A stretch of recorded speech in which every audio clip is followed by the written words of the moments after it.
los que nos ven a través de nuestro canal de YouTube o nos oyen a través de Spotify en este espacio de conversación Conexión Tabancura, les damos la más cordial bienvenida. En el marco de la conmemoración de los 50 años de la visita a San José María de Chile, en especial a nuestro colegio, en este lugar donde él estuvo, precisamente en ese encuentro inolvidable, hoy día tenemos el agrado de conversar con el padre Álvaro Palacios, quien amablemente se ha hecho un espacio en su agenda en los últimos días, en las últimas semanas, más bien, diría, ha estado especialmente apretada debido a la visita del prelado Opus Dei, Monseñor Fernando Ocaris, que también estuvo en este mismo lugar hace ya 10 días, por ahí, ¿no? En un encuentro con gente joven. El padre Álvaro Palacios Díez nació en 1978, pidió su admisión a la prelatura en 1998 y fue ordenado sacerdote el año 2010. Egresado de nuestro colegio el año 1996, es ingeniero civil de la Pontificia Universidad Católica de Chile y doctor en teología por la Universidad de Navarra. Ha desarrollado su labor pastoral en diversos centros de formación y colegios de Santiago. Fue capellán del Colegio Tabancura desde 2012 hasta 2014, si no me equivoco. Y desde 2015 hasta la fecha ha trabajado en el gobierno regional del Opus Dei y, según entiendo, es vicario desde el 2021, febrero de 2021, por ahí, si Sí, mi tampoco memoria estoy no me seguro, pero engaña, pero sí, por más o ahí más menos. o menos. Sí, bueno. Entonces, bueno, don Álvaro, muchas gracias por estar acá compartiendo con nosotros. Hoy nos acompaña también Daniel Poblete, subdirector y futuro director, así que ahí lo tenemos bien encerrado acá, don Álvaro, entre los dos, por esta conversación. Y nada, la idea es hablar un poco en esta ocasión bueno, por cierto, de los Opus Dei, de la visita de San José María de Chile a los 50 años, y ahí irán saliendo muchos temas que espero que profundicemos a fondo. Claro, decía al principio que había tenido una agenda especialmente apretada en las últimas 2 semanas debido a la visita pastoral que realizó el prelado a Chile. La primera pregunta tiene que ver con esto. ¿Cuál es el balance de la visita? ¿Cuál fue el mensaje más importante que dejó el padre, como se le llama en el Opus Dei, al prelado durante 2 días en Muy Chile? bien. Bueno, muchas gracias por la invitación de estar aquí. También siempre nos trae mucho gusto volver al colegio. Y bueno, sobre esta pregunta, es difícil hacer un balance así global, yo por lo menos todavía no soy capaz. Pero como tú decías también, ya solo la palabra, uno dice la huella que ha dejado primera, sobre todo para los de la obra, porque el viaje venía, como tú dices, visita pastoral, especialmente para ver a personas de la obra, amigos cercanos. Y, y claro, como en la obra se vive el espíritu de familia con mucha fuerza, claro, tener al Padre entre nosotros ha dejado una huella ya solo de gran alegría. O sea, lo que a mí me tocó estar con ellos, acompañándolo, me tocaba hacer como el lazarillo. Eh, y era impresionante, ¿no? Todo el efecto de alegría de las personas. Entonces, eso como idea primera, por lo menos eso, la huella que deja de tener al Padre entre nosotros, pues como que hace que la familia se una mucho y que dé muchas ganas, ¿verdad?, de vivir, bueno, esta familia, su espíritu. Y lo segundo, quizá en esa relación, es que justamente mensaje, bueno, no sé, no soy capaz así de decir uno así cerrado, pero sí que es muy llamativo. Claro, nos habló con mucha claridad del espíritu de la obra con respecto a, sobre todo a ser personas de fe, ¿no? Él habló mucho, alguien me decía, en la tertulia del Movistar, ese encuentro se hizo en el Movistar Arena. Cada pregunta que le hicieron siempre partía diciendo hay que rezar. El tema de la oración, por ejemplo, ¿no? Se hablaba mucho de la oración. Después, entendiendo que esa oración lo que nos hace es unirnos a Dios para vivir en medio del mundo, es el espíritu de la obra. Y eso el Padre como que lo reafirmó mucho a todos los de la obra, creo que nos reentusiasmó, ¿verdad? Ese ver el espíritu de la obra en esa mirada de, bueno, de estar muy unido a Dios en medio del mundo. Para cerrar, también diría que se notó mucho, por ejemplo, cada vez que se encontró con muchas familias que lo fueron a saludar, él siempre terminaba diciendo, bueno, hay que estar alegres porque aunque haya dificultades, con Dios siempre se puede estar alegres, ¿no? Entonces esa unión, ¿no? De la unión con Dios que te lleva a estar en medio del mundo, a veces viviendo cosas difíciles, pero siempre con alegría. Muchas gracias. El Opus Dei celebra sus 100 años en 2028 Entiendo que es una fecha en la que no se quiere improvisar, y se ha partido con tiempo trabajando, y que se está estudiando muy a fondo cómo enfrentar los próximos 100 años. Claro, el fundador decía que el Opus Dei existirá mientras haya hombres sobre la Tierra, entonces los próximos 100 años. Estamos recién en los comienzos probablemente, quién sabe, a lo mejor estamos cerca del fin del mundo, pero es otro problema. Y decía entonces confrontar los próximos 100 años, ayudados por supuesto por el impulso de Dios, pero también por la colaboración de muchas personas que están en torno a las labores apostólicas del Opus Dei.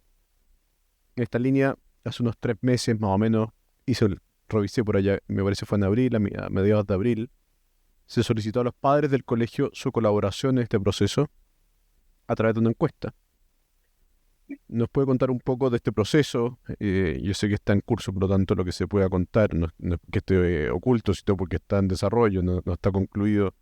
¿Y cuáles han visto que son los desafíos que tiene el Opus Dei hoy en día? A ver, es un proceso grande también, a ver cómo decirlo sin alargarme, porque a mí me gusta mucho esto, o sea, sí, me dedico a esto.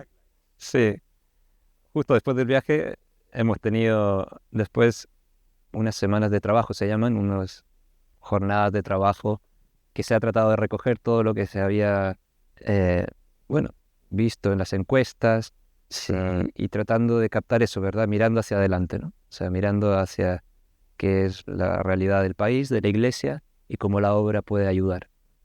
Y en ese sentido, bueno, se ha querido hacer con un esfuerzo especial de hacer partícipe a todo el mundo.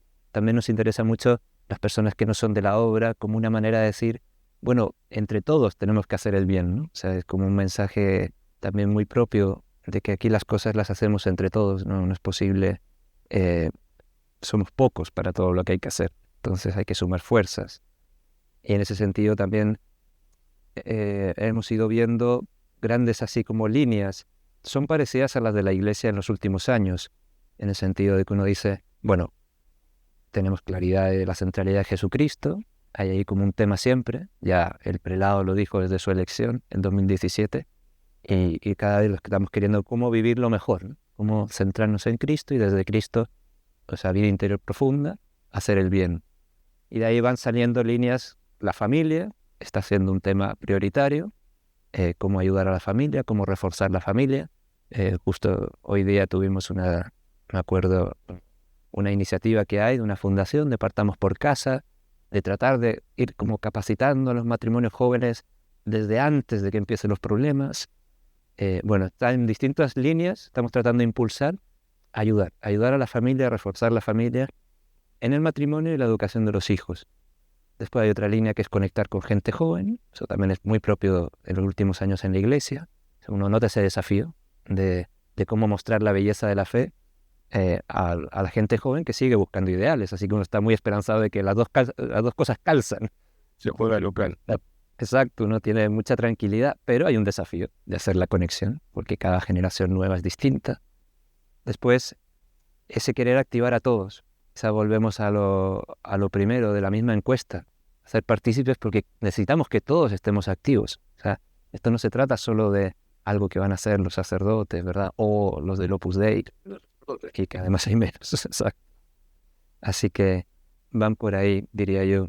Después hay todo un tema grande también de querer integrarnos, ya que decimos así a nivel personal y sumar gente, pero también de todos, para todos lados, ¿no? También la obra en Chile tiene un desafío de mayor integración en todos los ambientes del país. También, aunque nosotros siempre nos hemos considerado parte de la iglesia, pero bueno, siempre podemos mejorar, y en eso estamos, para integrarnos más, para ser más partícipes, para también, bueno, aprender de los otros. Entonces esto, digo, hay varias líneas, uno se va entusiasmando, por eso ya yo me quedo aquí porque si no puedo seguir. Para resumir, centralidad de Jesucristo. ¿Qué significa eso para...? Pues me parece un punto clave. Bueno, el mismo padre aquí mismo, la verdad, en la tertulia de San Rafael, en la tertulia de San Rafael le preguntaron cuál era lo más propio del carisma del Opus Dei. Y él partió respondiendo, bueno, primero la Eucaristía. Después siguió con unas cosas más clásicas. A mí me llamó la atención. Dijo, la Eucaristía, filiación divina, santificación del trabajo, de la vida ordinaria. Pero es que todo nace de ese estar unido a Cristo. Y por eso la centralidad de Jesucristo es ir logrando en la propia vida. es verdad, seguir el único modelo que es Él, el perfecto Dios, perfecto hombre, la luz verdadera que da sentido a todo. Con Él encontramos, ¿verdad?, el valor de todo lo humano. Entonces, bueno, son demasiadas, para mí me parece que aparecen un montón de rayos que iluminan, ¿verdad?, la vida del ser humano. Por eso entonces es conocer a Cristo, es tratarle la Eucaristía, es conocerle a través del Evangelio. Sí, pasar de más que una idea o una cosa abstracta, sino a la relación con una persona viva. Bueno, el colegio, Daniel, hemos estado trabajando aquí, es un desafío importante. Uno tiende a al manual práctico de instrucciones, cosas que hay que hacer y no esta dimensión que es más, se llama lo existencial y más animante también de la amistad profunda, real, confiada. Cariñosa. Sí, Claro, ese, sí. eso es lo que yo he entendido así también en los encuentros y en las cosas que he leído. Daniel, Y tú tenías tus Sí, bueno, preguntas por ahí primero también. sí, un gusto participar de esta conversación con don Álvaro, que ya nos conocemos hace algún tiempo, y como dos exalumnos también mejor todavía. Lo quería traer a los colegios, don Álvaro, al Colegio Tabancur y los demás colegios SEDUC, que son labores apostólicas del Opus Dei, y partir por ahí, sobre todo para esa gente que quizás viene recién llegando al colegio o viene de lugares donde el Opus Dei no estaba presente y no nos conocen tanto. ¿En qué consiste el apoyo que hace la obra institucionalmente a los colegios como el nuestro? Bueno, el apoyo es, o el vínculo, ¿verdad? Nace yo, a ver, tratando de pensarlo un poco, es sobre todo la finalidad como apostólica, que en sentido cristiano quiere decir, porque uno no lo puede explicar, que uno está convencido como para ser feliz en esta tierra es muy necesaria la fe, ¿no? Los valores cristianos. Entonces, hay una como esencia, ¿verdad?, del proyecto que uno fue el origen de estos colegios en buena parte. En la obra animó a unos padres, pero con este fin. Entonces, quizá yo pensaba, una primera idea es esto, el fin, ¿no? Un fin que nos une, ¿no? Lo interesante es que después la obra, como dije en su origen, lo que hace con los colegios es animar, como lo ha hecho en la universidad, como lo ha hecho en la clínica. Ahora el fin de semana estábamos con una persona que se acordaba de cuando empezaron la Facultad de Ingeniería Comercial. Y él mismo contaba, bueno, sí, me llamó un director de la obra y me dijo, ya, tienen que armar una facultad, vean cómo lo hacen, pero ustedes vean, o sea, en los colegios fue algo así también. Entonces, porque así funciona la obra. La obra tiene como esencia, pienso yo me lo imagino así, es formar personas para que las personas sean protagonistas. Esto en el 1 a 1, pero también a nivel institucional. Entonces esto marca mucho, o sea, en el origen y ahora también en el presente. O sea, la obra está tratando como de animar, siempre al lado, acompañar, apoya en lo que es propio de la obra, que es esa transmisión de valores cristianos, de formación cristiana, espiritual, a través de los sacerdotes, especialmente en las clases de religión. Pero siempre diciendo, yo los acompaño, pero son ustedes los protagonistas, ¿no?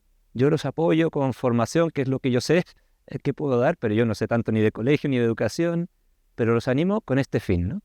Entonces ahí como que se va conjugando, pienso que la relación se da en un fin que hay común, que la obra animó, las personas que estaban en ese momento, los de que ahora están, lo hacen propio, y después hay una relación, pienso, de verdadera confianza y también de verdadera libertad, en el sentido de que la obra confía en los que están aquí confían en la obra y por eso siguen pidiendo esta compañía, pero uno respeta mucho la libertad y la responsabilidad de cada uno, ¿no? Cada uno tiene su autonomía, sobre todo ahora que han pasado los años y ya las instituciones son maduras. Quizás los orígenes también es verdad, debo reconocer que probablemente pues la obra animó a estos primeros padres o profesores.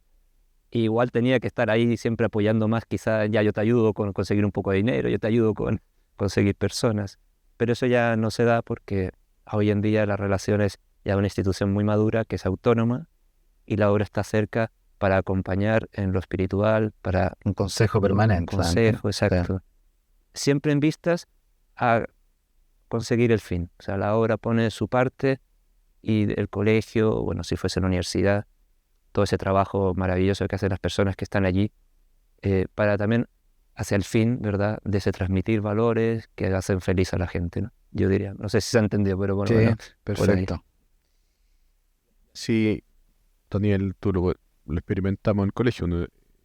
Son muy pocas las veces en que uno, porque reuniones de coordinación, por ejemplo, en el año, ¿cuántas serán? ¿2? Entonces, verdaderamente uno trabaja con mucha libertad, ¿no? Pero es bueno saberse acompañado. Sí, Es bueno saber que cuando yo necesite ese consejo, y que hay ciertos problemas que se van planteando, tener la luz bueno, hay gente que lo ha pensado, que te orienta, que te da una luz, ve por acá, léete esto, o hay no sé, una actividad de formación que se oye, estos problemas se han resuelto así en otros lados también, que es lo que uno a veces ha visto, ¿no? Experiencias de afuera, que país que están más secularizados, que ya dicen esto lo hemos hecho sin nosotros. se explica mejor el proyecto educativo, así también. También. Esta idea de la colaboración. O sea, Y a veces uno también, y de verdad que hay un diálogo, pienso, por lo menos mi experiencia ha sido así, también nosotros a veces hemos sugerido cosas que son verdaderamente sugerencias. Y aquí se han tomado muchas veces, pero alguna vez no, yo me acuerdo de alguna, ¿no? Yo estaba muy convencido que valía la pena, era una cosa muy dura y penosa, pero bueno, que era el tema de los casos que hubo de acusaciones contra sacerdotes, de algunos casos eran de la obra, y yo pensaba que podía haber sido bueno explicar, salir a dar explicaciones, un poco contar, y por ejemplo en ese caso Seduc pensaba que no hacía falta, pero con una razón más propia, ¿no? De que ellos conocen su público, por eso digo que tampoco uno sabe todo, ¿no? Uno ofrece, sugiere, pero también uno sabe que aquí hay mucho conocimiento de lo que es lo más oportuno, y ahí uno respeta, y eso está muy bien. O sea, a mí me parece que así funciona perfecto. sí, perfecto. Como exalumno, don Álvaro, como ex capellán y ahora como vicario, ¿cómo ve a este Tabancura, el Tabancura 2020, quizás en comparación al Tabancura de los 80? ¿Y qué espera de este colegio? Porque imagino que uno hoy día espera al Tabancura algo distinto que cuando partió, o esperamos lo mismo. ¿Han cambiado mucho la misión y la visión del colegio después de 50 años? Ay, ya, yo no sé, es una pregunta que se me queda como grande. Yo me siento como, yo lo que puedo decir, ya una opinión mía, pero a ver, por un lado, claramente, ya lo decíamos antes, es un colegio muy maduro, ¿no? O sea, uno dice, cuando tú dices, ¿verdad? En cuanto a qué ha cambiado, claramente ha cambiado, ¿verdad? Una madurez institucional, de equipo, de personas, la misma experiencia de años, ¿verdad? O sea, uno ve que aquí hay un proyecto ya muy consolidado, muy bueno, que siempre se puede crecer, ¿verdad? No hay que pensar que está todo hecho ni que todo perfecto, pero lógicamente hay una gran madurez.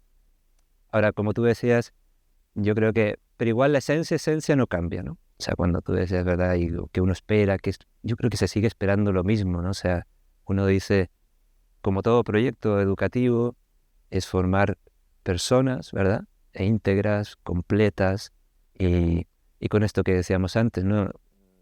Estamos convencidos que es una formación de personas que con la fe, ¿no? En el fondo, hijos de Dios, como también decíamos antes, que encuentran a Cristo, ¿verdad? Que tienen ese encuentro personal y que van logrando tener una amistad con Dios a través de Cristo. Se puede decir de muchas maneras. Claro, lo que uno espera, pero también como sociedad, o sea, esto que yo encuentro que son valores espirituales que de verdad repercuten, o sea, hacen que las personas sean mejores, no solo que sean mejores como para adentro, ¿no? Sean mejores en todas las dimensiones de su vida. Y uno dice, claro, el Tabancura, también porque hay que reconocerlo, también gracias a Dios, aquí hay familias muy buenas, ¿no? Yo a veces, para ser sincero, no es que se me enojen un poco, pero No sé. el colegio hace mucho. Pero hay que reconocer que las claves son las familias. Estamos de acuerdo, ¿no, Daniel? Sí, ¿verdad? Totalmente de acuerdo. Entonces uno dice que hay un potencial para servir a la sociedad, ¿verdad? Para hacer nuestro mundo mejor, impresionante. O sea, obviamente no son familias tampoco perfectas y tenemos mucho que aprender de muchas otras familias, que hay mucho para dar y uno dice, qué ilusión hay cada vez que uno ve la cantidad de, bueno, chiquillos que salen cada año, buenísimos, y uno a veces se queda con un poquito de pena que yo creo que podríamos dar más, ¿no? Pero bueno, esto ya es, porque bueno, quizás uno se pone ambicioso con el bien que se puede hacer, porque se puede hacer mucho bien y veo que aquí hay gente muy buena. No, y por esa idea de que hoy día quizás los necesitan más. Los necesitan más a estas familias, a estos exalumnos. Em, Sigo con una, después ya sigue Santiago, pero em, parece un hecho que han disminuido las vocaciones en Chile y en el mundo, las vocaciones sacerdotales. Hay menos sacerdotes, y eso lo dice cualquier tipo de medición. Em, Me gustaría preguntar dos cosas. Primero, ¿cómo afecta al Opus Dei esta situación? Uno podría pensar que le está tocando de manera diferente. ¿Y qué podemos hacer los padres de familia, las familias, para poder ayudar a revertir esto? ¿Cómo invitar o cómo ayudar o cómo colaborar en estas vocaciones? Ya tampoco soy capaz, todas mis respuestas son bien imperfectas, yo pienso, Y porque las preguntas son temas, sí, son complicadas, son muy complicadas. O sea, bueno, la primera, ¿cómo afecta la obra como a toda la iglesia? O sea, el tema aunque tiene sus matices. En el Opus Dei, por ejemplo, no hay una vocación directa al sacerdocio, porque tú me estás preguntando de los sacerdotes. Entonces, en los últimos años, por ejemplo, los alumnos o exalumnos de aquí o de otros colegios que se han tenido la inquietud sacerdotal, lo que hemos hecho ha sido acompañarlos y si esa vocación se va madurando, presentarlos al Seminario de Santiago. Y eso ha sido muy bueno. Y la verdad que este colegio, hay que decirlo, ya, yo no sé la estadística comparativa con otros colegios, pero la cantidad de sacerdotes diocesanos y para la prelatura del Opus Dei es una maravilla. Yo creo que debe haber pocos colegios como este, ¿no? De nuevo yo remito a las familias, eh, aunque el colegio acompaña mucho.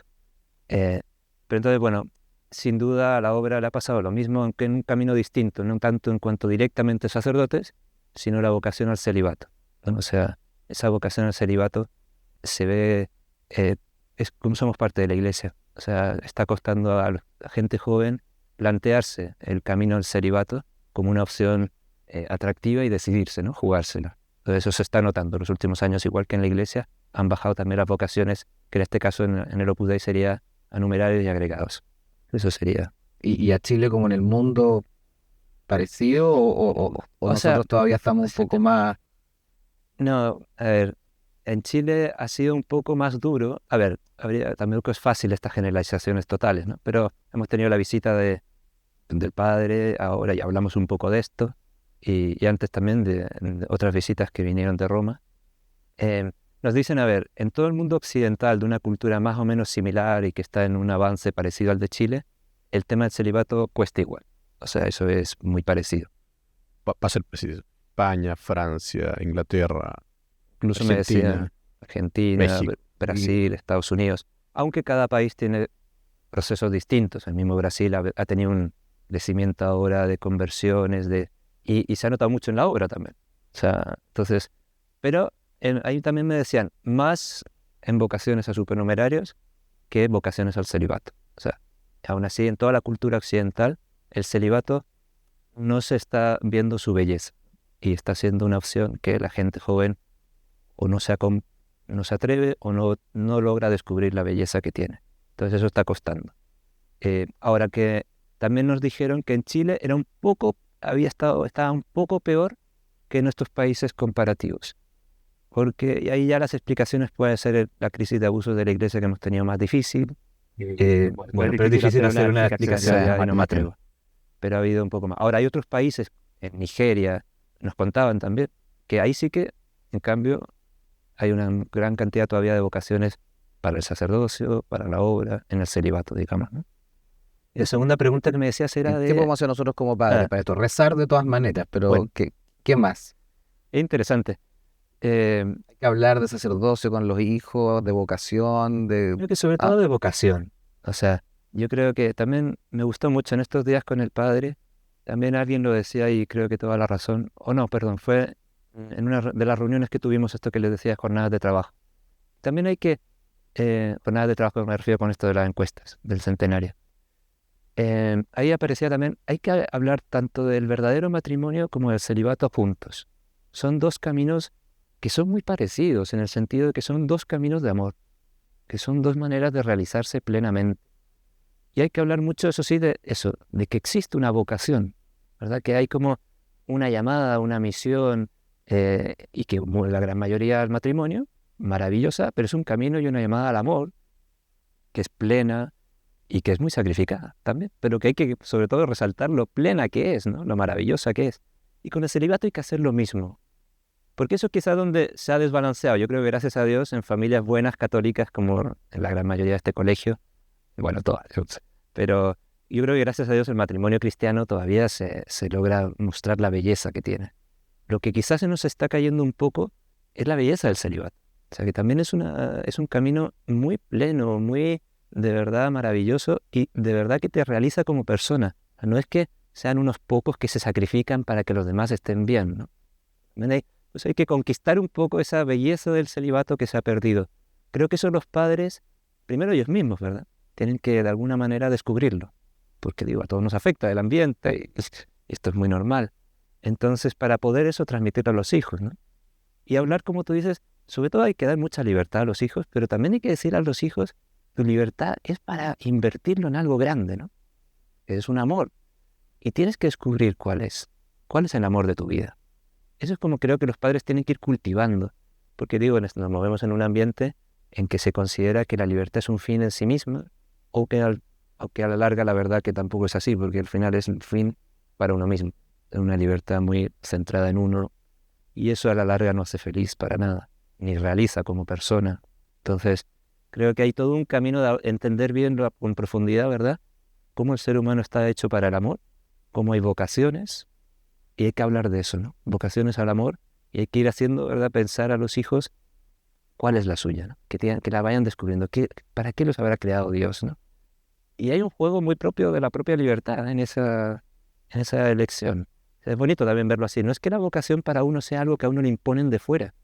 Es algo muy propio. Dios eso lo hace muy bien. Te ha creado así, pero no te lo impone. Es algo muy tuyo y que tú mismo construyes con tu libertad. Por eso digo que es un Y que es lo invertir mejor la que puedes libertad. dar, es esperar algo grande, ¿no? Es lejos lo mejor que puedes dar, es lejos lo mejor que te hace para realizarse. Bueno, hay que construir, ya no me voy a alargar, pero hay que construir todo lo que es la vocación y la vocación al amor, y que son dos caminos maravillosos que hay que irlos mostrando, ¿no? Sí, me acordaba mientras hablaba sobre este problema de la vocación, voy a hacer un pequeño comentario. Conecté dos cosas, la centralidad de Jesucristo y, bueno, esto la libertad y la oración, lo que decías tú de rezar. Hace años atrás, el Papa Benedicto XVI en Washington me apareció un encuentro con sacerdotes y seminaristas, no sé qué era, no recuerdo bien, pero en su estilo típico sintético decía, yo pensaba mucho este tema y él llegaba a una conclusión, que el tema de la vocación, en este caso era al sacerdocio, se resuelve solo hay una única solución, y era la oración, en dos dimensiones, en rezar, pero también en que la gente aprenda verdaderamente a tener ese encuentro personal con Dios, que lo viva. Entonces ahí los padres de familia tienen, bueno, ¿cómo hago que mi hijo tenga un encuentro personal con Dios, partiendo de la comunión, en fin, y después con los años? Pero yo quería moverme hacia otro sector así. Pero muchos papás y también exalumnos plantean, uno lo oye, no sé, con Daniel uno lo oye con cierta frecuencia, ¿cierto? A veces en la entrevista de admisión, una inquietud, y que es la siguiente, que la formación que entrega o entregaba, ocupemos la conjugación que no le parezca, no pasado, presente, futuro, como quiera. El colegio es una formación quizá a veces un poco rígida, muy doctrinal, un poco formal de más, que impide descubrir que lo esencial del cristianismo es el amor de Dios por nosotros y su misericordia. Sea no sea así, justo o no justo, bueno, da lo mismo, yo creo que no tiene mucho sentido carvar demasiado. Em, pero la pregunta es cómo transmitir a los hijos y a los alumnos ese verdadero rostro de Dios y cómo enseñar a tratarlo eso como hijo, una relación filial, como un hijo con su padre. Esa es la gran pregunta, yo que me hacía también cuando estaba aquí de capellán, sobre todo. Cada uno decía, ¿qué pasará? Y también lo veía con mis propios amigos del colegio, que nos seguimos viendo mucho con los del colegio. Un grupo muy activo, hemos sabido. No sé, gracias a Dios las señoras se hicieron amigas, entonces eso ayuda muchísimo para vernos muy seguido, o bueno, dentro de lo que se puede. Pero, claro, porque uno decía eso, la espiritualidad del Opus Dei, uno dice que era lo que yo percibí en este colegio siendo alumno, después como capellán lo que intentaba dar, como tú dices, el fundamento es ese ser hijo de Dios, sentirme hijo de un padre muy querido, que me quiere mucho, como tú decías, muy centrado. Más que lo que yo tengo que hacer, primero hay que mirar mucho todo lo que Dios me quiere, ¿no? ¿Verdad? Hay que acoger ese amor y de ahí uno nace el corresponder y querer hacer el bien. O sea, es muy interesante eso porque es increíble cómo en la vida espiritual también se nos mete ese yo que quiere hacer y ser como el autónomo y el que se gana el mérito. Pero bueno, ¿qué hacer? ¿Qué hacer? Claro, yo creo que es primero esto, pensaba en los papás. Bueno, bien interesante, siempre se ha dicho también mucho, para descubrir la verdadera filiación divina es bien importante que la imagen del padre, ¿no? Entonces uno le pasa la pelota mucho a los papás, ¿no? Primero, el papá tiene que darse cuenta, tiene la responsabilidad de reflejar la paternidad de Dios. Entonces eso lo lleva, bueno, hay una responsabilidad personal de los papás y de los mamás, obviamente, de los dos, en que, claro, a uno le ayuda mucho una buena mamá, uno se imagina a la Virgen. Y yo creo que una buena mamá siempre me servirá para acercarse después muchísimo a la Virgen. Un buen papá te ayuda mucho a acercarte después mucho a Dios Padre, ¿no? Y sentirlo como un padre, no como un juez, ni otras cosas, ¿no? Que a veces yo escuchaba, me acuerdo de mi época, de mis amigos. Claro, después ya viene el detalle chico, uno dice, bueno, ¿cómo fomentar? También es un misterio el encuentro personal con Cristo, o sea, la fe es un misterio. Uno dice, ¿qué se puede hacer? Tú lo decías antes y yo me lo salté un poco, pero ante todo rezar y tener mucha fe en la oración. O sea, el Padre, eso no, bueno, ahora que acaba de decir, una de las ideas que a mí me quedó marcada es, de verdad hay que rezar convencido, ¿no? O sea, que eso es muy fecundo, que nada se pierde. Rezar por, yo me acuerdo aquí, por ustedes que están aquí, recen por sus alumnos, ¿verdad? O sea, cuando uno quiere, después está obviamente el misterio de la libertad y el encuentro con Dios en ese claroscuro de la fe, es muy delicado y muy uno a uno, ¿no? Entonces, tampoco es tan fácil, ¿no? Aquí en un colegio que son tantos alumnos, el uno a uno. Pero bueno, en la familia, ese ejemplo de los padres, esos padres que dan testimonio de su propio encuentro con Cristo, y entonces eso pasa la pelota a que el padre tiene que tener ese encuentro, o sea, y tiene que cuidar su fe y para poder después que eso lo vean los hijos. Los hijos, claramente, yo también otra experiencia que me acuerdo, era increíble. Aquí hasta había muchos medios para acercarse a Dios, eh, pero también uno ve clarísimo que cuánto más influye lo que veían en la casa, ¿no? La fe vivida en la casa es una maravilla. Y aquí se podía obviamente reforzar, pero ya me he ido por las ramas, pero no sé, por ahí. Pensaba Daniel que Daniel, bueno, el encargado de convivencia, obviamente la responsabilidad de la convivencia del colegio es de todos, por supuesto, pero el encargado tiene la responsabilidad principal y después tendrá la responsabilidad principal como De como todo. director. Y pienso que en este aspecto concreto, o así lo he visto, lo veo y lo pienso, claro, dice cómo en la medida que el ambiente, por supuesto que el primero es el de la casa, cuando una persona ha experimentado el hogar, digamos, un lugar cariñoso, amable, donde estar, donde se siente que vive incondicionalmente, exigido a la vez, que querer también es exigir a los demás, no, para que sean mejores. Claro, el colegio también que podemos hacer nosotros, Daniel, pienso que también es cuidar mucho el ambiente que hay en el colegio, de buen trato, de cordialidad, de buen tono, respeto profundo a los demás. Y eso al final va generando, o va permeando, pienso yo, porque ¿dónde sale todo esto? Pues la pregunta al final, ¿dónde sale esto? ¿No? Recuerda los primeros cristianos, mirar cómo se quieren, ¿no? Al final, ¿qué hay acá? ¿No? Yo creo que puede ser también un camino que Se puede relacionar también que uno ingresa al colegio por el oratorio y que ojalá eso después se lleve a las salas de clase, a los claro, pasillos, no es una y cosa no sea aislada. solamente una Ahí entrada y estaría, salida, siempre sino que sea Lo que una puerta vaya para todo lo que viene después en la vida de cada uno de ellos. Así que, y te dejo quizás con la última pregunta, Daniel. Sí. ¿Está por ahí?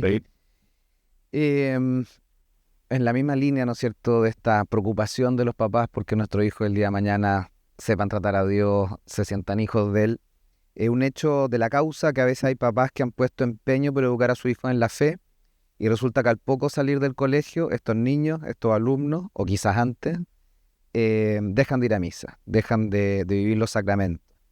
Una mamá me decía el otro día que es un dolor del alma. Eh, ¿Qué le podemos decir a estos papás o qué le diría usted a estos papás acongojados, preocupados?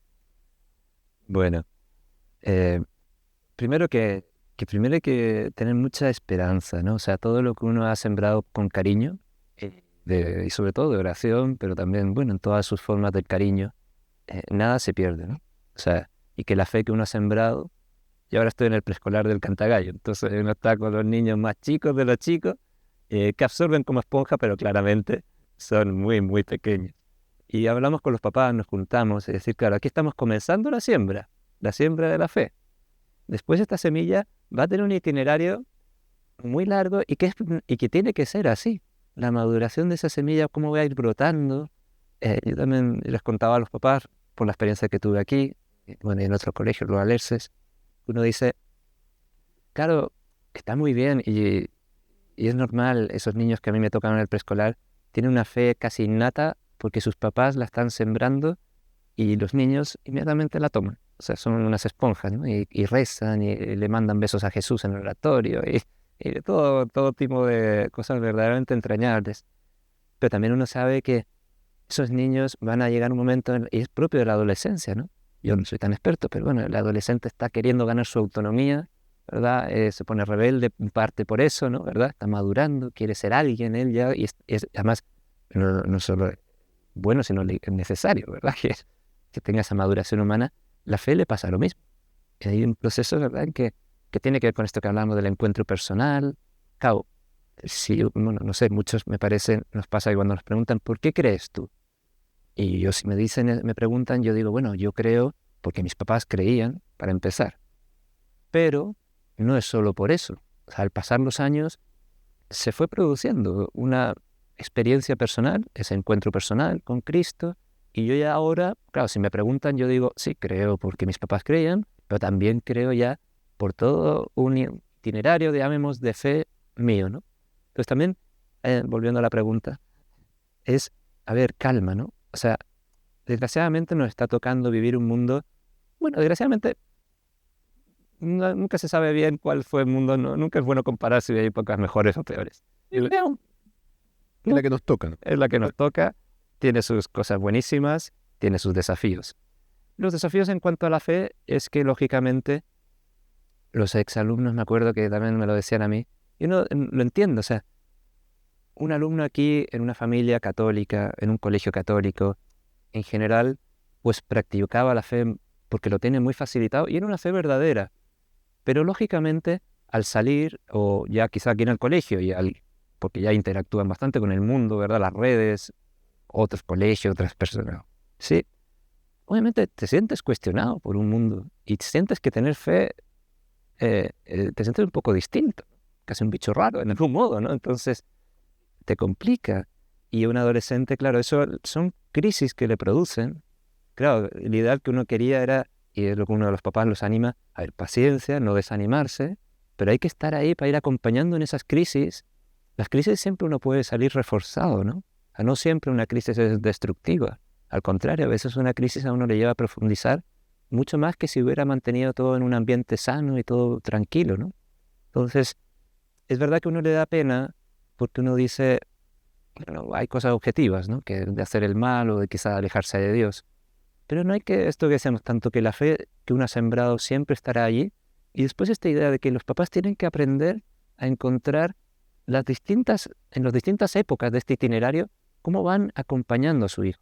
O sea, como decíamos en el Cantagallo, sembrar en un niño que lo absorbe todo. En un adolescente hay que empezar a aprender a respetar la autonomía, pero hacer pensar, y quizá, claro, ya los diálogos ya no son tanto de, ¿verdad?, indicativos, por decir algo así como normativos, y cuando ya son obviamente mayores de edad, hay que seguir buscando esas conversaciones de sentido de la vida, conversaciones de propia fe y cómo, ¿verdad?, en mi vida me ha ayudado. Y eso a los hijos es increíble, porque aunque se vuelvan como medio refractarios, o parece que están medio refractarios, que lo que le dicen unos papás, de verdad que siempre le hacen pensar, ¿no? Siempre en el fondo son otras semillas, ¿eh?, que también están ahí. Muchos vuelven acá al colegio al examen de admisión recordando esos consejos de sus padres o esas Claro. ideas que lo ven madres. Al matrimonio, también madres. Entonces, tanto la oración como el seguir acompañando. A veces eso sí, hay que dejar tiempo. No siempre uno tiene que estar insistiendo sobre el tema. Y también hay que saber, en distintas épocas de madurez, ya interactuar de manera distinta. Pero creo que nada, hay que seguir, o sea, tener esperanza que nada se pierde, ¿no? Ni lo que se hizo, ni lo que todavía se puede seguir haciendo, ¿no? No pensar que ya no tenemos nada que hacer. ¿Cuánta historia hay que eso? Muchas gracias. Bueno, yo creo que estamos llegando al término. Sí, Salvo que alguno te pregunta, Daniel. Yo no quiero abusar aquí del tiempo, don Álvaro. No, muy agradable, estoy- así que- sí. Y así que, bueno, agradecemos mucho. Y nada, pues, ojalá que todos los proyectos cara al centenario, los proyectos de los Buda en Chile, que el de siempre tampoco, que sean que buscan la santidad en medio del mundo. No, no hay grande, bueno, eso es muy grande y difícil. Bueno, es que Sí, eso, a veces uno usa las palabras y como que las va reduciendo. eso es suficiente.